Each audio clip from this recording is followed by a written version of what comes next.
예, 반갑습니다. 우리나라 굉장히 잘 살죠? 알고 계시나요? 우리 옛날에 굉장히 어려웠었죠? 지금도 근데 우리가 잘 살아도요, 어려운 사람들은 똑같이 많습니다. 똑같이 다 어려워요. 잘 사는 사람이 많아져도 어려운 사람 많고, 자살하는 사람이 더 많아졌어요. 그러니까 더 좌절하고 절망스럽고 힘들고, 나를 사랑하는 사람이 없고 찾는 사람이 없고 나의 영향력이 없고 내 미래가 없다고 생각하는 사람들이 점점 더 많아진다는 얘기예요. 예수님 당시에도 사람들이 참 어려웠습니다. 특별히 그때에는 먹고 사는 것이 어려웠어요. 그래서 하루 한 끼의 식사를 해결하는 것조차도 굉장히 어려운 시절이었어요. 그때 어느 정도 어려웠냐면 예수님에게 와서 설교를 듣고 보리떡으로 식사를 하고 그랬는데 그걸 얻어먹으려고 3일을 굶어가면서도 예수님의 설교를 듣고 예수님이 가는 곳마다 쫓아다녔던 그러한 경제적으로 아주 어려운 시대에 예수님께서 태어나셔서 사역을 감당하셨어요. 그때 삶의 하루하루의 그 순간들이 어려웠었던 그 유다 백성들에게 예수님께서 이런 말씀을 하셨어요. 수고하고 무거운 짐진 자들아 다 내게로 오라. 내가 너희를 편히 쉬게 해주겠다. 우리는 어떤 수고하고 무거운 짐을 짓고 있습니까? 저는 죄의 짐이 가장 무겁습니다. 우리 성도님들은 어떨런지 모르지만 다른 압박, 다른 어려움, 다른 힘든 일이 있지만 그것보다 더 아픈 건 제가 주님 앞에서 충성하지 못하며 어떤 죄의 무거운 짐이 저를 많이 아프게 합니다. 그리고 그것은 또 두렵기도 하고 그러합니다. 그래서 인생의 짐 중에 사실은 제일 큰 짐은 죄의 짐일 것이라고 저는 생각합니다. 그래서 예수님이 우리를 위해서 죽어주시러 오셨지 양식주러 오시진 않았거든요.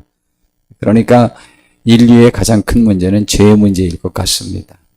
그래서 주님께서 수고하고 무거운 짐진 자들아 내게로 오라. 내가 너희를 편히 쉬게 하겠다. 근데 주님이 그렇게 해줄 수 있는 것에 관해서 주님이 설명을 하셨어요.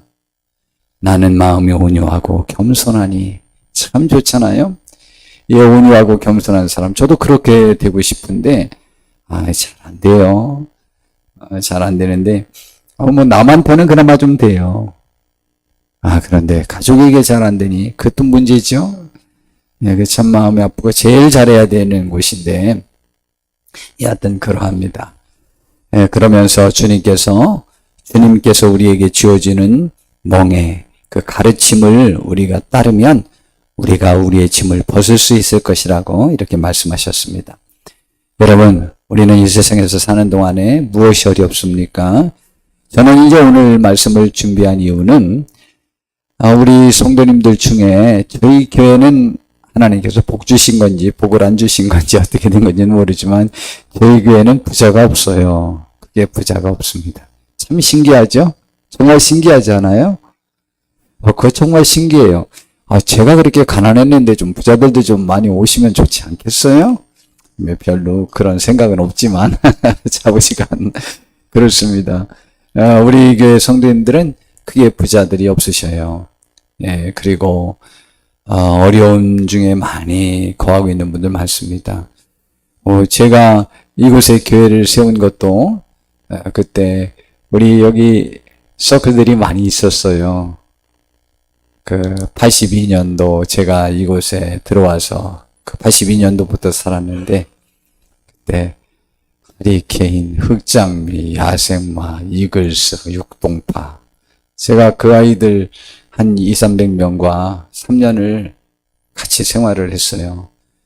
그래서 그들 중에 한 아이가 흑장미라는 소속에 된 아이인데 그 아이가 나보다 6살이 적은가? 그렇게 되는데 제가 지금 66, 59년생인데 그러면은 지금 57 됐겠네요. 그 아이가 저에게 그랬어요. 물론 그 아이들 중에 학교 안 다니는 아이들이 참 많았습니다. 형, 나 좀 도와주고 우리 좀 도와줘. 제가 어디다 교회를 개척할까 고민하고 있을 때였거든요. 형, 나 혼자 우리 반 애들, 우리 같은 학년 애들, 야, 이 새끼들이 이리 와봐. 그러면은 막 10명을 쫙 세워가지고 저 혼자 다 때려도 꼼짝없이 그 아이들이 다 맞는다는 거죠. 근데 형, 내가 한다. 30년 후에는 그 아이들은 사장님이 되고 나는 수유가 돼서 어서 오십시오 라고 해야 된다는 걸 내가 알고 있어. 근데 형이 우리를 도와줘야 되겠어. 형이 시키는 대로 다 할 테니까 우리 좀 도와줘. 야, 저는 그게 주의 음성으로 들었잖아요. 하나님이 이 신림동에 그 아이들을 위해서 교회를 세우라 라는 말씀으로 제가 들었어요. 그래서 제가 여기 신림동에 교회를 개척했어요. 그 아이들, 그러면은 이제 제가 교회 세우면 저희 교회 다 올 줄 알았어요. 몇 안 오더라고요. 그런데 이제 그 아이들이 와서 우리 교회에서 청년회장도 되고, 처음에는 이제 많이 나와서, 그래도 그래 됐었는데, 지금은 이제 거의 나오지 않고, 지금 이제 연락하고 그렇게 하면, 참 어렵게들 살고 있어요. 제가 마음이 참 아픈데. 지금도 제가 전도 좀 하려고 전화를 하면, 형 무슨 일이야 하고 오토바이 타고 쫓아오기는 해요. 누가 괴롭혔어? 누구야 누구? 그러는데 니들이 나 도울 게 뭐가 있니? 그런 게 교회나 나오면 되지. 그래서 내가 전화했지. 이제 그렇게도 하는데 그래도 옛날에 정이 있어서 가깝게는 지냅니다. 그런데 그 이후로 우리 교회에 형성된 인원들이 참 또 신기해요. 그때 우리 교회에 대해서 평가한 거 아주 재밌는 말 제가 말씀드렸잖아요. 임마누엘 교회는 저 미진이 빼놓고는 다 날라리야. 미진이만 빼놓고 다 날라리는 아니고 그래도 한 70여 명 되는 데 중에서 그래도 대여섯 명은 안 날라다녔어요. 네, 그랬는데 일단은 미진이만 빼놓고 다 날라리야 이제 그렇게 했는데 그래도 그때가 행복하고 좋았던 것 같습니다. 그래서 그랬는지 저희 교회는 교회 처음에 시작했을 때 교패를 제가 안 만들었어요. 왜냐면은 교패를 붙일 수 있는 새빵 사는 사람도 없어. 그 집을 따로 이렇게 교패 붙일 집도 없더라고. 있는 집은 우리 누님 홍사석 집사님 집하고 우리 김홍래 집사님, 권사님 집. 뭐 그렇게나 있을까? 하여튼 세사라도 이렇게 문이라도 있어서 거기다 붙이기에 적당한 집이 별로 없었어요. 그래서 처음에는 교패도 안 만들었어요. 그래도 행복하게 했습니다. 우리 교회 재정도 어렵고 힘들었지만 행복하게 했습니다.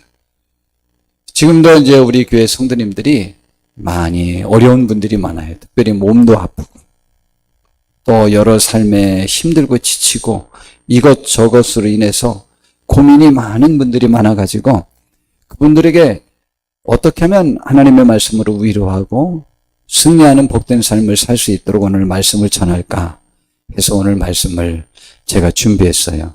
근데 일부 예배는 조금도 먹히지 않고 마음이 내키지 않고 되어지지 않는 거예요. 그래서 잘 못했어요. 설교를 망쳤던 것 같아요. 그래서 오늘 2부 예배는 이제 제가 준비한 이 설교문대로 하지 않고 그냥 주로 이렇게 말씀 전하는 식으로 그렇게 하겠습니다. 이제 윤기수 집사님 PPT 막 넘기면 여기저기 찾아가면서 하려면 굉장히 힘들겠지만 여기 별로 PPT 보지 마시고 저 보시면서 오늘은 말씀을 들으시길 바랍니다. 여하튼 지금 상황보다 예수님 당시의 상황이 경제적으로 비교할 수 없을 만큼 어려웠습니다. 여러분, 우리들의 삶에 우리를 제일 괴롭히는 것이 뭘까요?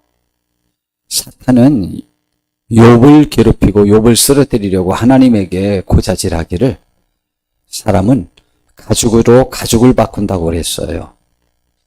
욥이 지금 하나님을 부인하고 하나님을 떠나지 않는 이유는 제 몸이 여하튼 욥이 그때 당시에 욥이 아는 사람들 중에 제일 부자였고 제일 하나님을 잘 믿었고 7남 3녀에 제일 행복했고 제일 겸손했고 제일 고아와 어려운 사람들을 잘 도와줬던 그런 사람이었습니다.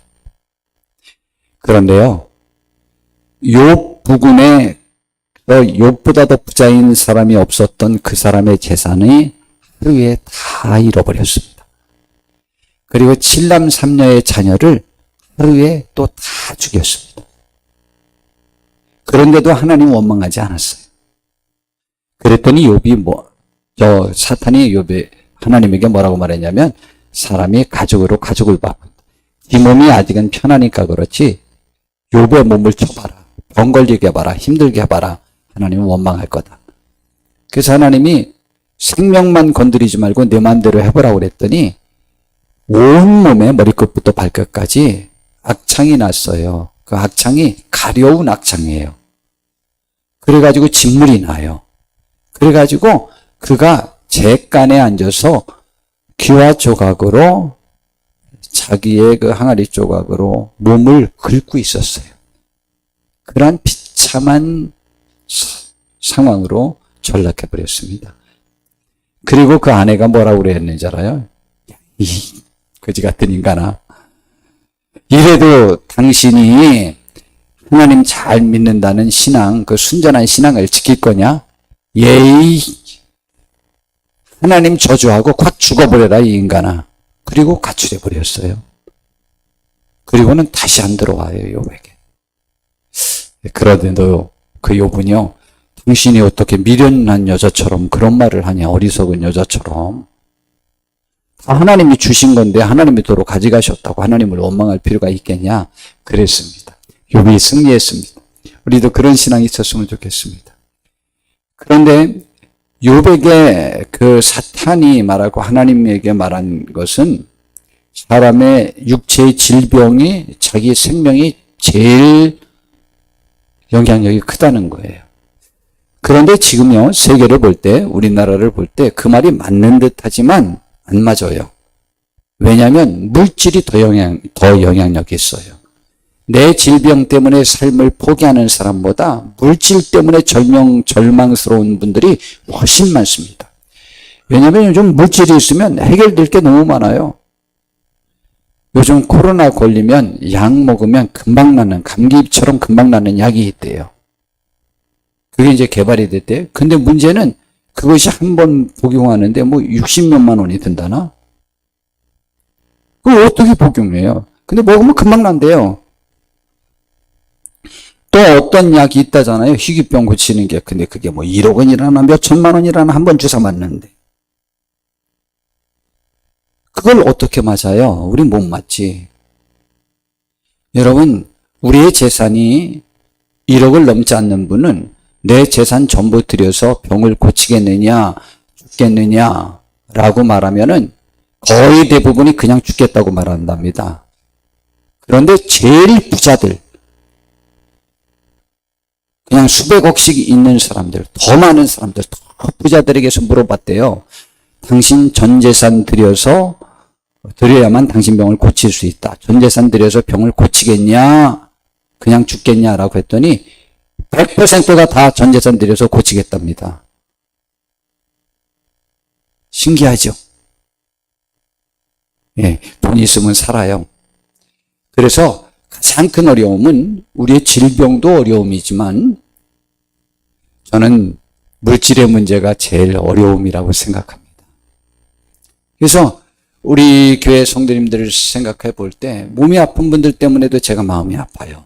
실제로 아파요. 그래서 오늘 이 말씀 준비한 거예요.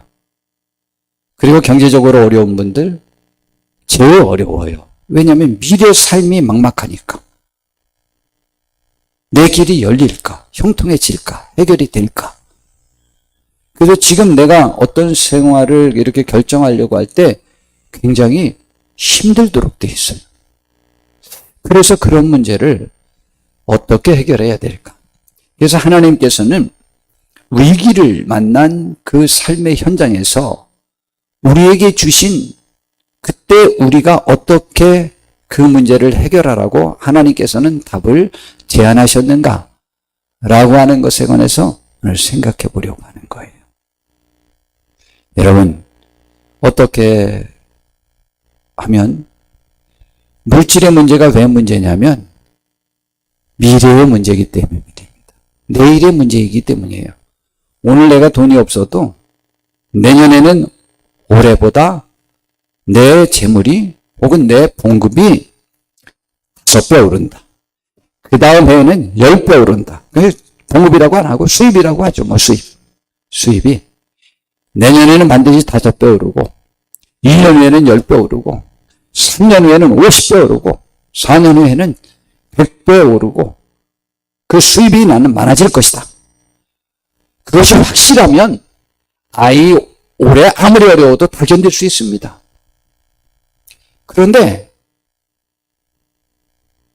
이제 저희 교회 얘기 또 좀 해도 괜찮죠? 우리 그렇게 아파도 괜찮아요. 우리 아픈 다 저도 아픈 사람이고 다 그렇게 아픈 사람인데 지금 이제 청년대는 33인가 2 되는 그 청년 또래예요. 참 마음이 아파요. 학생 때 우리 교회 이제 주로 우리 교회 아이들인데 그렇게 해서 자기들이 빈팸이라는 조직을 만들었어요. 우리는 가난한 가족 해서 우리가 우리를 아는데 지금도 우리가 이렇게 가난한데 우리가 어른이 되면 더 가난해질 거다. 그러면 우리 가난한 우리들끼리 친구 삼아 가족끼리 살자. 그렇게 해서 만들었어요. 슬프죠? 마음이? 슬프지 않아요? 저는 마음이 굉장히 아파요. 그래서 성공을 보고 자란 자녀가 성공에 관한 확신을 가져요. 우리 교회 현실을 말씀드렸죠. 이것 때문에 우리 교회를 우리 스스로가 얕보거나 조롱하지 마십시오. 그거는 하나님께서 제일 싫어하시는 거예요. 저는 우리 교회가 하나님을 기쁘시게 해드리는 교회가 되기를 원하여 말씀을 드리는 겁니다.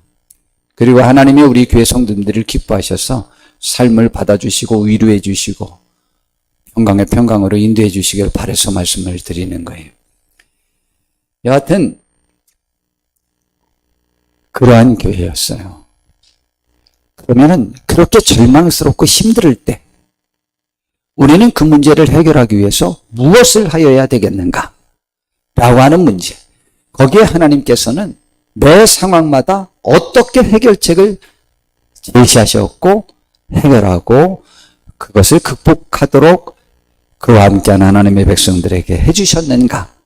라고 하는 문제를 살펴보면서 우리도 하나님의 도우심으로 이 어려움을 극복했으면 좋겠다. 힘을 냈으면 좋겠다. 위로받았으면 좋겠다. 라는 생각으로 말씀을 준비했습니다.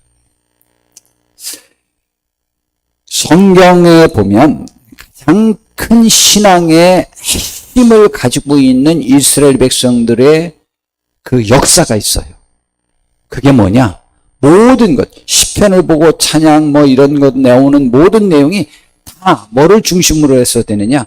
하나님께서 우리를 괴롭혔던 애굽을 430년 동안이나 종살이 시켰던 그 애굽을 푸시고 우리들에게 해방을 주셨다.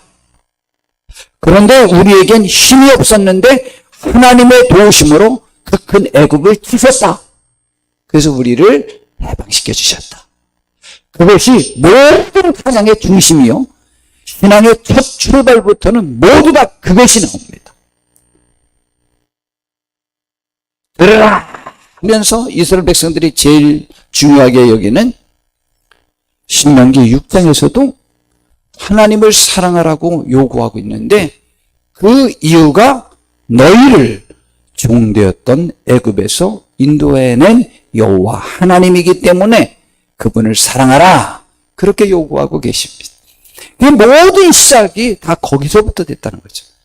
그 내용인즉슨 이렇습니다. 이스라엘 백성들이요, 지금의 이집트, 성경에는 애굽이라고 했으니까 그냥 애굽이라고 해도 되고 제가 설교할 때 이집트라고 해도 괜찮습니다. 그 애굽에서 살게 됐어요. 처음에는 이스라엘 백성들을 환대하고 살았죠. 그런데 그 애굽을 도왔던 요셉이 죽고 그 요셉을 알지 못하는 왕이 새롭게 등극하면서부터 이 애굽의 왕을 갖다 이제 우리나라에는 우리나라 왕을 대통령이라고 하잖아요. 그 애굽에서는 그때 그 임금을 바로라고 불렀어요. 바로가 사람 이름이 아니에요. 바로라고 불렀어요. 파라오라고도 그런다고 그러잖아요. 다른 표현으로는. 자, 그런데 바로예요. 그 파라오인데 그 왕이 이스라엘 백성들이요, 아기를 잘 낳아요. 금실이 좋은가 봐. 그리고 건강한가 봐요. 그 아기를 잘 낳는 거예요. 그러니까 겁이 난 거예요. 인구가 막 불어나니까. 그런데 그 이스라엘 사람들을 그 요셉을 모르는 사람이 왕이 되고 나면서부터 종으로 부리기 시작했어요. 그래서 종이 되었는데 자꾸 인구가 불어나니까 겁이 난 거예요. 야, 이러다가 우리나라가 다른 나라와 전쟁을 하면 저 이스라엘 백성들이, 히브리인들이 그 적국의 나라의 편을 들어주면 우리나라 큰일 나겠다. 그러니 저들이 아기를 못 낳게 만들어야 되겠구나. 그 방법이 밤일을 못하도록 낮에 피곤하게 만들어야 집에 가서 임신을 못 시키겠구나. 이렇게 생각해서 정말 집에 가면 쓰러져서 자도록 그렇게 고된 일을 시켰어요. 그런데 조금도 효과가 없는 거예요. 그래도 안 되니까 이제 이스라엘 백성들이 아기를 낳으면 남자아이는 전부 죽이라고 명령을 내렸어요. 그쯤 되니까 그 위기의 순간이, 그 전까지는 그나마 견뎠는데 지금 자기 민족이 없어지게 생겼잖아요. 그랬더니 이스라엘 백성들이 그 고통으로 말미암아 하나님 앞에 부르짖어 기도하기 시작했어요. 그랬더니 하나님께서 그 고통 소리, 기도 소리를 들으시고 하나님께서 이스라엘 백성들을 구원해 주시기로 약속하셨던 그 말씀을 기억하시고 이스라엘 백성들을 돌아보기 시작했습니다. 그때 태어난 사람이 모세입니다. 그 모세가 자라서 이스라엘 백성을 구원하는 지도자가 된 것이죠. 그런데 정말 신기하지 않습니까? 모세가 애굽의 공주로서 자라가 됐거든요. 그래서 군사력도 있고 어쩌면 반란을 일으킬 수도 있어요. 굉장히 뛰어난 모세였거든요. 학문과 군사력에 뛰어난 사람이었어요. 근데 40살 때 그 공주의 아들의 신분으로서 이스라엘 백성을 자기는 구원할 줄 알았는데 실패했어요. 그래서 도망가고 이제 바로가 죽이려고 하니까 도망가서 80세까지 양치기 노릇을 하게 되었어요. 이제 80세 노인이 됐는데 그제서야 하나님께서 모세를 부르셔서 애굽에 가서 이스라엘 백성을 구원해내라는 거예요. 근데 모세가 생각할 때 말이 안 되는 거예요. 왜냐하면 그때 이스라엘 백성들이 구원함을 받으려면 뭐가 있어야 구원함 받을 수 있죠? 해방될 수 있죠? 군사력입니다. 그럼 이제 이 모세의 군사력은 이제 하나도 없어요. 그뿐만이 아니고 자기는 이제 80살이에요. 이스라엘 백성들도 구원을 얻으려면 군사력이 필요하다고 생각하겠지? 아이 80 노인네가 와서 하나님이 우리 백성을 구원해 주신다고 나를 보냈다라고 했으니 이스라엘 백성들이 믿기가 처음엔 어려웠던 거예요. 그런데 하나님께서 10가지 재앙을 모세를 통해서 애굽에 내려서 결국은 애굽의 장자까지 전부 죽게 되고 애굽의 모든 집안의 장자가 다 죽었어요. 바로의 아들도 죽었어요.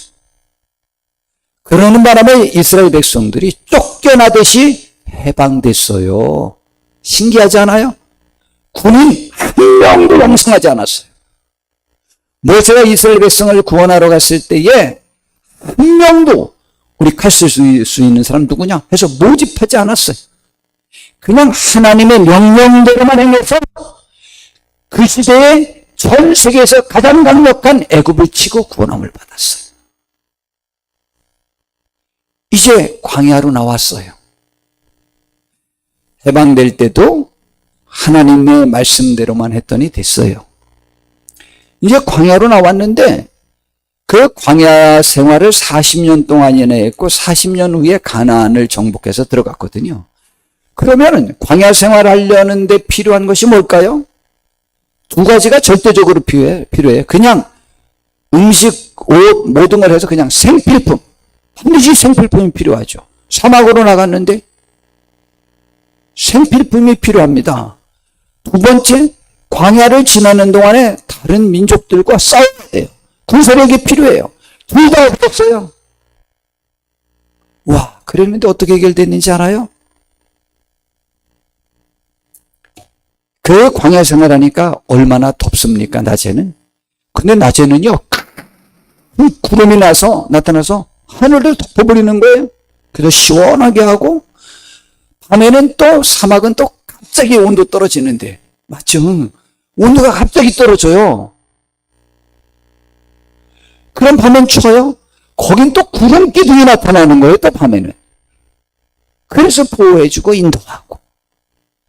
그런데 이제 음식이 떨어졌어요? 죽었구나 했더니 웬걸? 하늘에서 만나라고 하는 이상한 가루가 떨어지는 거예요. 그 가루가 얼마나 많이 냐면 벌꿀 과자 같이 맛있대요. 제가 자주 말씀드리죠. 그걸 완전 식품이에요. 우유보다 더 완전 식품이에요. 그걸 주워다 매일 먹기만 하면 되는 거예요. 고기 먹고 싶다고 그랬더니 막 메추라기가 막 날라와가지고 막 떨어져가지고 메추라기 고기 실컷 먹게 만들고. 물이 없어서 하나님 앞에 기도하면 막 바위에서도 물이 나오게 만들고. 그렇게 인도하셨어요. 군사력경 하나님께 기도하면 이기고 하나님께 기도 안 하면 치고 매번마다 그렇게 했어요. 그래서 다 이겼어요. 그 종들이요 급조한 군인이지만 그들이 전쟁에서 다 이겼어요. 그리고요, 이제 가나안 땅을 들어가야 되잖아요. 모세가 죽었어요. 그 다음에 여호수아가 지도자가 됐어요. 그때 뭐가 제일 필요할까요? 그때는 군사력입니다. 그런데 놀라웠게 전쟁을 군사 가지고 하지 않고 하나님의 명령에 순종하는 것으로 승리합니다. 이 모든 과정을 통해서 하나님께서 역사하셨다. 하나님의 말씀대로 광야로 나가라. 그랬더니 나갔더니 볼 것이 생겼고 다 해결됐단 말이죠. 그래서 모세가 죽기 전에 신명기라고 하는 성경을 썼는데 그것은 모세가 죽기 전에 이스라엘 백성들에게 마지막 고별 설교를 한 거예요. 근데 그 중에 8장에 보니까 이렇게 말씀하십니다. 내가 오늘 명하는 모든 명령을 너희는 지켜 행하라. 그리하면 너희가 살고 번성하고 여호와께서 너희 조상들에게 맹세하신 땅에 들어가서 그것을 차지하리라. 가나안 땅을 정복할 수 있는 것은 군비를 확충하라, 군사력을 느껴라, 훈련을 더해라, 작전을 기가 막히게 잘 짜라, 이런 것이 아니에요. 내 하나님이 나를 통해서 주신 그 하나님의 명령을 지켜 행하라. 그리하면 차지하리라. 그리고 살고 번성할 것이다. 그것이었습니다. 그리고 그때 귀한 말씀을 주십니다. 널 한번 돌이켜 생각해봐라. 내 하나님 여호와께서 이 40년 동안 광야에 사는 동안 내게 광야길을 걷게 하신 것을 잘 생각해봐라. 너를 낮추시며 너를 시험하사 내 마음이 어떠한지 그 명령을 지키지 않는지 알려고 그렇게 하신 것이다. 너를 낮추시며 너를 줄이게 하시며 또 너도 알지 못하며 내 조상들도 알지 못하던 만나를 내게 먹이신 것은 만나를 먹고 살았어요. 이러한 놀라운 방법으로 이스라엘 백성을 구원해내고 살리시고 먹이신 이유가 무엇이냐? 이 말씀을 깨닫게 하려고. 사람이 떡으로만 사는 것이 아니고 오직 여호와의 입에서 나오는 모든 말씀으로 사는 줄을 너희에게 알게 하시려고 하나님이 이러한 방법으로 너희들에게 역사해 주신 것이다. 그러니 우리는 지금 이스라엘 백성들이 그것을 하나님의 말씀대로만 살면 광야에서도 산다. 음식이 없어도 산다. 물이 없어도 산다. 군대가 없어도 이긴다. 라는 것을 깨닫게 해주려고 그 과정을 겪게 하신 것이라는 것이죠. 여러분, 이것이 하나님의 해결책입니다. 위기 때에 만날 이는 하나님이신데 위기 때에 하나님은 우리의 큰 도움이 되시는데 경제적으로나 또한 육체적인 질병으로나 여러 상황들이 어려운 그러한 난관과 어려움 속에서 우리가 만날 분은 하나님인데 하나님은 우리가 위경에 처했을 때, 힘들었을 때에 말씀을 보내서 우리를 보내주신다고, 구원해 주신다고 시편에 말씀해 주고 있습니다. 그러니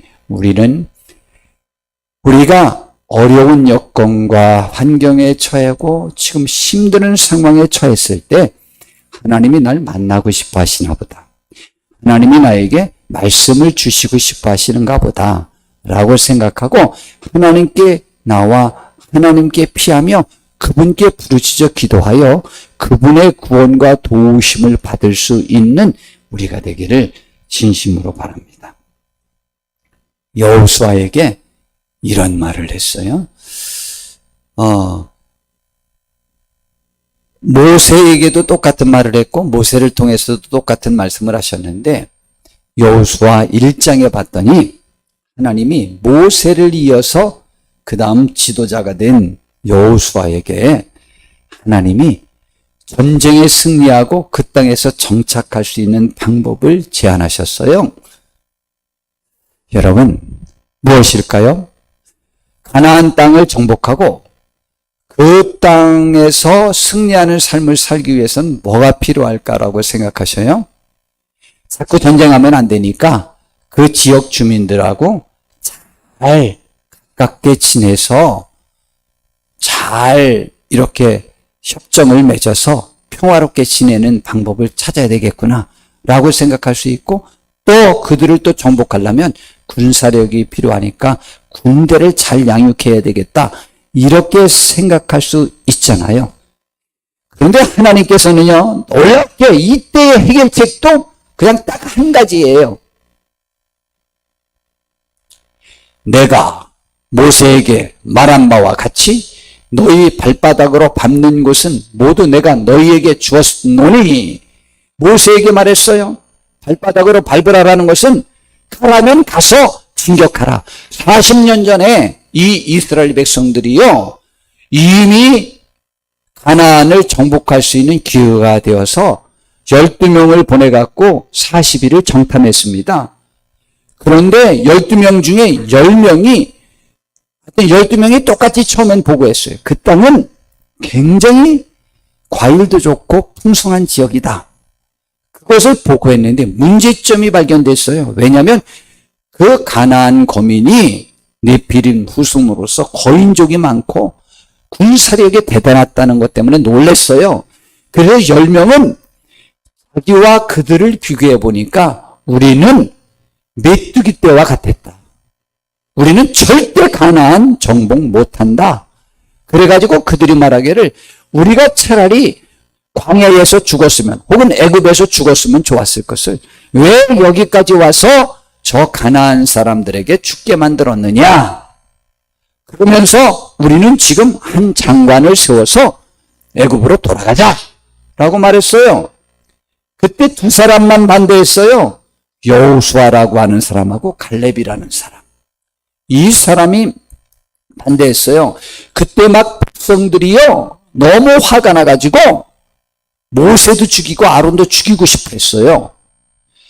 그러자 이 두 사람이 나서가지고 말하기를 여러분 진정하세요. 정말 거긴 살기 좋은 땅입니다. 그리고 그 백성들이 거인족인 것 분명합니다. 군사력이 강한 것 분명합니다. 그런데 그들을 지키는 신은 떠났고 여호와 하나님이 우리와 함께 하시니 그들은 우리가 먹어치울 수 있는 밥에 불과합니다. 그러니 하나님의 명령을 어기지 말고 진격합시다. 그랬다고 그들이 이스라엘 백성들이 돌을 들어갔고 여호수아와 갈렙과 모세와 아론을 죽이려고 했어요. 하나님이 그때 개입 안 했으면 4명 죽었어요. 그래서 그때 하나님이 말씀하신 거예요. 너희들이 그렇게 소원이라면 여지껏 11번이나 나에게 반역했다. 그러니 너희들 소원대로 너희들이 말한 대로 광야에서 죽여주마. 그러니 40일 정탐했으니까 하루를 1년으로 쳐서 40년 동안 도로 광야길로 가가지고 지금 들어갈 수 있는데 지금 한 달 만에 와가지고 한 달 만인데 이제 한 몇 개월 만에 왔어요. 좀 뭐 다른 것도 이제 하고 하면서 오다가 그러니까 지금 근 1년 만에 정복할 수 있었던 것을 도로 되돌아가지고 40년을 광야 생활하면서 그때 20세 이상 된 남자 장정들은 그때 들어갈 수 있다라고 말했던 여호수아와 갈렙 외에는 다 죽이면 그때 너희들이 염려한 유아들을 성장시켜서 그들로 다시 60만을 만들어서 들여보내겠다라고 한 거예요. 그거를 지금 여호수아가 아는 거예요. 여호수아는 그 현장에 있었잖아요. 그런데 그때 모세가 땅을 밟고 진격하라라고 한 곳은 지금 요단강 앞에 와서 서 있거든요. 근데 요단강을 건너기 전에도 가나안 땅이 있었는데 그곳에 있는 아주 강력한 왕들 둘을 죽이고 땅을 차지했거든요. 두 지파 반이. 그 경험이 있었는데 그때 지금 바로 그 여호수아가 지도자가 되니까 하나님이 말씀하시는 거예요. 땅을 밟는 곳은 다 주지 않았냐? 굳이 말하면 의심하지 말고 하나님의 약속을 믿고 진격하면 다 이겼지 않았느냐? 지금도 그렇게 될 거다. 내 말을 믿어라라는 것이고, 그리고 내 평생에 5절에 보니까 너를 능히 대적할 자가 없으리니 내가 모세와 함께 있었던 것 같이 너와 함께 있을 것임이니라. 내가 너를 떠나지 아니하며 버리지 아니하리니 그러니까 너는 마음을 강하고 담대하게 가져라. 너는 내가 그들의 조상에게 맹세하여 그들에게 주리라 한 땅을 이 백성에게 차지하게 할 건데 저는 그 다음 말씀이 제일 은혜가 돼요. 강하고 담대하는 것이 뭐냐? 군사력을 믿으라. 그리고 담대하라 라는 말이 아닙니다. 뭘 담대하느냐? 오직 강하고 담대하여 오직 강하고 담대한 마음으로 뭘 하여야 되느냐? 나의 종 모세가 내게 명령한 그 율법을 다 지켜 행하고 오르나 가로나 틀치지 말고 그리하면 어디로 가든지 형통할 것이다. 여러분, 그 시대나 지금이나 모세가 하나님의 말씀대로 행한다고 이스라엘 백성들이 죽이려고 했습니다. 여러분, 지금도 이제 들어가면은요, 이제 이스라엘 백성들이요, 하나님의 명령과 반대된 것을 행하자고 요구합니다. 그러나 그 요구를 뿌리치고, 그 교훈을 뿌리치고, 하나님의 말씀을 지키기가 강하고 담대한 믿음의 마음이 없으면 불가능한 거예요. 여러분, 그래서 강하고 담대하는데 뭐에? 하나님의 말씀을 지키는데 강하고 담대하라. 이 시대도 지금 똑같은 위기를 맞이했어요. 여러분, 이 시대는요, 하나님의 말씀대로 살기가 그때보다 100배, 1000배, 10,000배 어려운 시대에 살고 있습니다. 왜 어려운지 알아요? 그때보다 물질이 많고 국가가 더 강력해졌고 소비층이 많아졌고 조직적으로 움직이고 그러과 동시에 개인주의가 심각해졌기 때문에 지금은요, 물질이 있으면 하나님을 섬기고 싶어 하지 않아요. 그리고요, 물질이 있고 어느 정도가 있게 되면 다른 사람 말 듣는 것보다 내 말이 더 중요해요. 그리고 내 가족이 중요해요. 그래서 가족 우선주의, 나 우선주의. 그런데 가족 우선주의보다 더 강한 것은 내 개인주의예요. 여러분이 이 시대에 제가 자주 말씀드리지만 제일 어려운 게 물질이 많아서 하나님 말씀대로 살기가 어려워요. 내일 연휴잖아요. 내일도 쉰대요. 난 오늘 확실히 알았어요. 다음 주도 또 월요일 날 또 쉰다네요.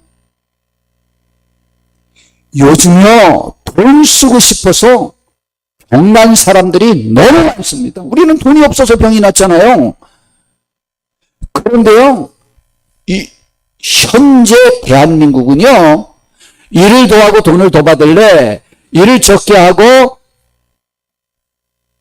더 놀러 다닐래. 그랬더니 거의 대부분이 일 적게 하는 걸 원해요.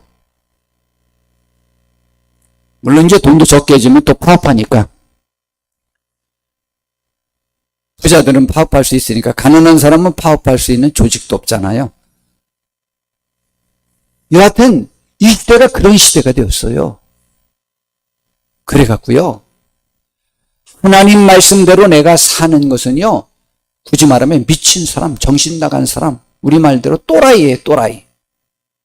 이 좋은 시절에 놀러가지, 돈 쓰지, 왜 교회 가서 예배하고 있네. 미쳤지? 저것들 미친 광신자들이야 라고 말하잖아요. 가족들도 가족을 핍박하잖아요. 그런데 그래서 가족이 우선이에요. 가족을 위해서 가족끼리 놀러가서 화목을 친목을 도모하고 이웃과 관계를 유지하기 위해서는 주님을 섬길 수 없어요. 그걸 뿌리치려면은요, 강하고 담대한 믿음이 있어야 해요.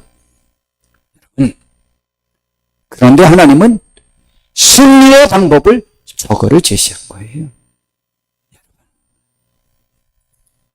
이스라엘 백성들이 그렇게 해서 결국 여호수아와 중심이 되어서 하나님의 말씀대로 살아서 그 땅을 정복했습니다.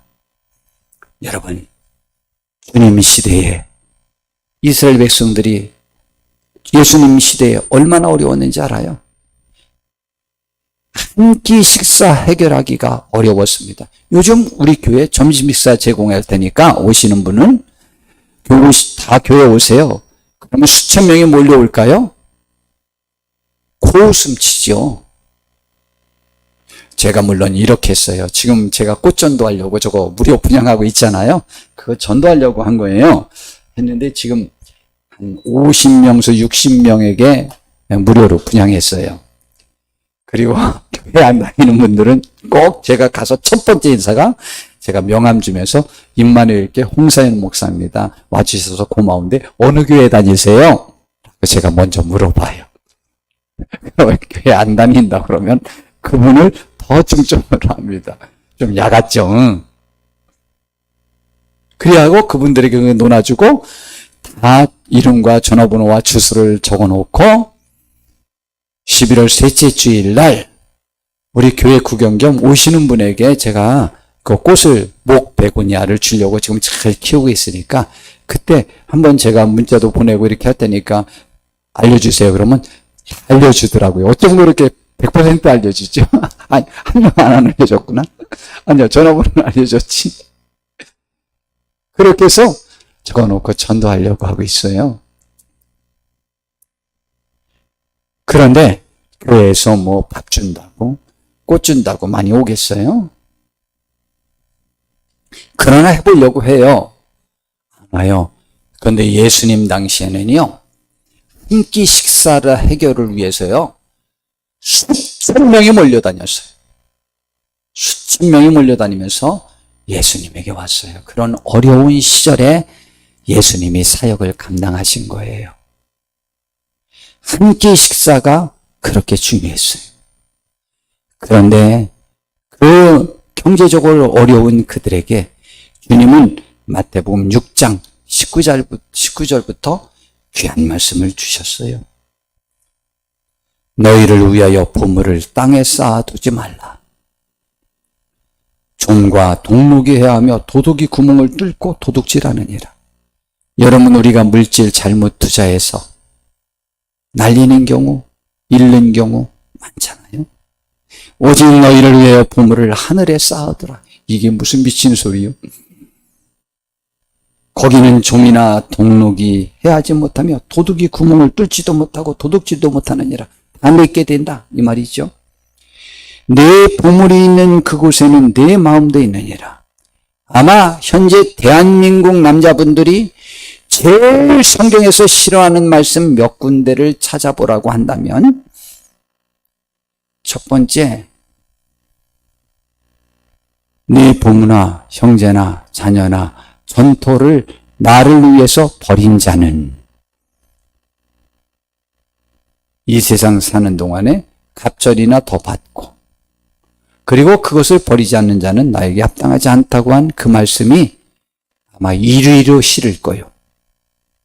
두 번째로 싫은 게 뭐냐? 바로 이따위 소리나 하려고 교회 오라고 그런 거 아니냐고 하면서 두 번째 싫어하는 것은 내 보물이 있는 그곳에는 내 마음도 있다. 이 말은 맞죠?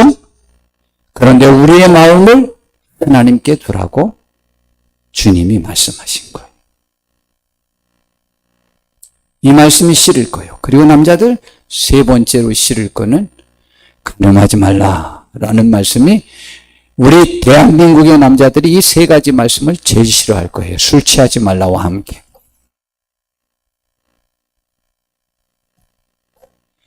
그래서 하나님의 말씀대로 온전히 살기가 어려운 시대에 살고 있습니다. 그때보다 더 어렵습니다. 아마 몇 곱절 더 어려운 시대에 살고 있어요. 그 시절에 이렇게 주님께 나와 예배하는 우리 성도님들 정말 멋지고 감사하고 복된 분들이에요. 주께서 은총으로 함께 해주시기를 바랍니다. 주님이 이런 말씀을 주셨어요. 그러므로 내가 너희에게 이르노니 목숨을 위하여 무엇을 먹을까 무엇을 마실까 몸을 위하여 무엇을 입을까 염려하지 말라. 목숨이 음식보다 중하지 아니하며 몸이 의복보다 중하지 아니하냐. 공중의 새를 보라. 심지도 않고 거두지도 않고 창고에 모아들이지도 아니하되 너희 하늘 아버지께서 기르시나니 너희는 이것들보다 귀하지 아니하냐. 너희 중에 누가 염려함으로 그 키를 한 자라도 더할 수 있겠느냐. 또 너희가 어찌 의복을 위하여 염려하느냐. 들의 백합화가 보라. 어떻게 자라는가 생각하여 보라. 수고도 아니하고 길쌈도 아니하느니라. 그러나 내가 너희에게 말하노니 솔로몬의 모든 영광으로 입은 것이 이 꽃 하나만 같이 못하였느니라. 오늘 있다가 내일 아궁이에 던져지는 들불도 하나님이 이렇게 이쁘시거든 하물며 너희 일까 보냐. 믿음이 적은 자들아, 그러므로 염려하여 이르기를 무엇을 먹을까 무엇을 마실까 무엇을 입을까 하지 말라. 물질로 인하여 너무 고민하지 말라. 이는 다 이방인 하나님을 모르는 사람들이 구하는 것이라. 너희 하늘 아버지께서 이 모든 것이 너희에게 있어야 할 줄을 아시느니라. 그런즉 너희는 먼저, 여기 먼저라고 했지만 누가복음에서는 같은 내용을 다이라고 했어요. 먼저가 우선이라는 말이지만 누가복음에서는 다만 오직 한 가지라는 말로 표현했단 말이죠. 우리는 한 가지만 하면 된대요. 먼저 그의 나라와 그의 의를 구하라. 그의 나라는 하나님의 나라, 하나님이 옳다고 여기시는 것, 하나님의 나라는 교회의 부흥, 그것을 위해서 구하라. 하나님이 옳다고 여기는 것을 구하라. 그리하면 이 모든 것 먹고 마시는 것은 해결해 주겠다라는 거예요. 그런데 구하지 않는 것은 구하고 구하려야만 할 것은 구하지 않는 것과 같은 것이죠. 그러므로 내일 일을 위하여 염려하지 말라. 내일 일은 뭐가 염려하냐? 내일 네 염려를 한대요. 내일 일이라고 바로 그랬어요. 여러분, 내일은 우리의 영역이 아니고 우리 것이 아니에요. 내일은 내일의 것이에요. 내일은 내일의 것이에요. 그러면 현재는 우리 것인가요? 아니요. 현재 것도 우리 것이 아닙니다. 현재 그러면 제가 여기에서 오늘 설교해서 100% 예수님 믿게 하고 싶은데 현재를 제가 제 뜻대로 주관할 수 있던가요? 내 뜻대로 내 자녀를 내가 주관할 수 있던가요? 내 배우자를 주관할 수 있었던가요? 내 뜻대로 내 저만 시킬 수 있었던가요? 있을 수도 있지만 못할 때가 더 많았습니다. 현재도 내 것 아니요 과거는요 절대로 과거 되돌릴 수 없습니다. 굳이 말하면 역사는 삶은 하나님 거라는 거예요. 그러니 염려하지 마라. 내일은 그냥 그 하나님의 영역이니 그분에게 맡겨라. 한날의 괴로움은 그날의 족하니라. 이것이 주님의 해결책입니다. 오늘 이 시간 주님 앞에 나온 우리 성도님들, 삶의 모든 역경 속에서, 환난 속에서, 문제 속에서 그 해결책을 하나님이, 주님이 제시하셨고 하나님의 말씀으로 제시하셨는데 하나님께 피하라는 것이에요. 그럴수록 하나님의 뜻을 구하라는 거예요. 그리하면 편히 쉬게 하리라고 말씀하신 것입니다. 하나님의 은혜가 오늘 이 시간 주님 앞에 나온 우리 모두에게 함께 하시기를 진심으로 바랍니다.